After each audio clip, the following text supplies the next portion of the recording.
My name's Bernard Muchiri. I work for Horizon Business Ventures. It's a company that was registered in 2008 but started work in 2016. And what we do allowed here is to process and market essential oils. The reason why we started this business was that it started from the premise that the agriculture sector, which is the main economic, which is the economic mainstay of this area, was becoming increasingly untenable due to a number of factors. One of them is climate change. The other one is reduced water flow from the forest and population pressure. The impact of the work that we started, actually this work started some times back, and it started from a study we conducted from the forest. We called it ethnobotanical survey.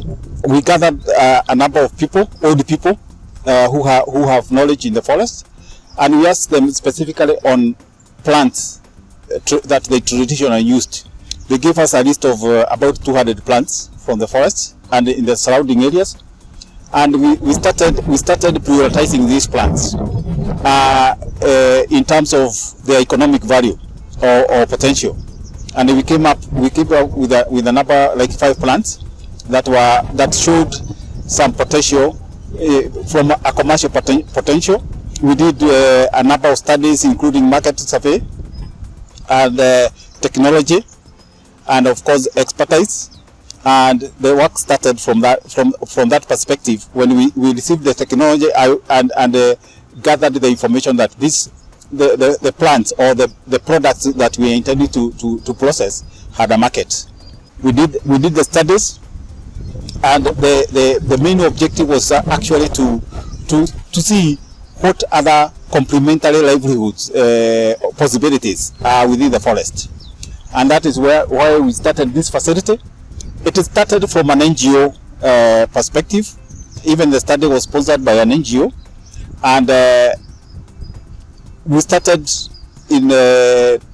by processing biodiesel.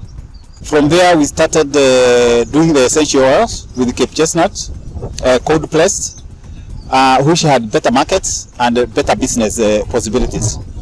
And then we diversified it to even distilled plant-based leaves, plant-based biomass for distillation purposes. So we have a number of products around here, and the motivation basically is what I said. It's to diversify livelihoods of the local community, because climate change here, you see, sometimes it's quite dry.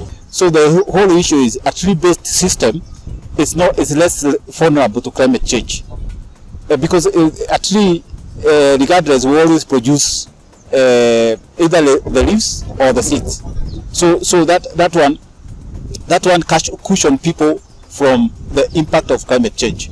The other aspect is of course apart from income, diversified income and employment opportunities in the area, it actually motivates people to conserve the trees.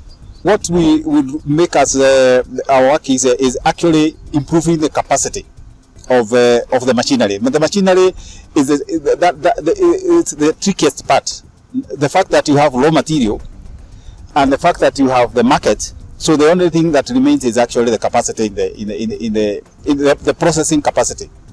If you come here during the peak season, like Cape Chestnut, you refuse. You run out of money because a lot of people bring it.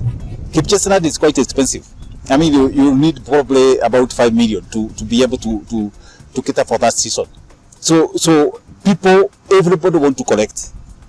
If you had asked those guys, if you like that, now you say bring us the leaves, the biomass for distillation, you see a line here.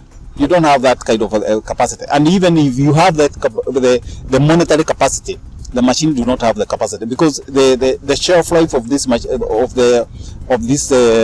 don't know whether it's called shelf life, but the period between harvesting and processing is very narrow. So if you go beyond like 24 hours, the leaves are useless, and the machines cannot be able to process. So that is what we are saying. The capacity is the biggest component. Of course, we have challenges like COVID, where we had a market in Netherlands. A guy just say, hey, let's wait for the COVID too. And actually the guy had given us some work to formulate a cream. Did you show them the cream? There's a cream that we produce for him that is have effect on the caterpillar. So the guy just said stop. So we are struggling to look for that market in Kenya when the guy is supposed to go back to the business. So there are a number of other challenges, but the main challenge is the processing capacity. The market is quite big for essential oil, especially natural-based essential oil. It's very big.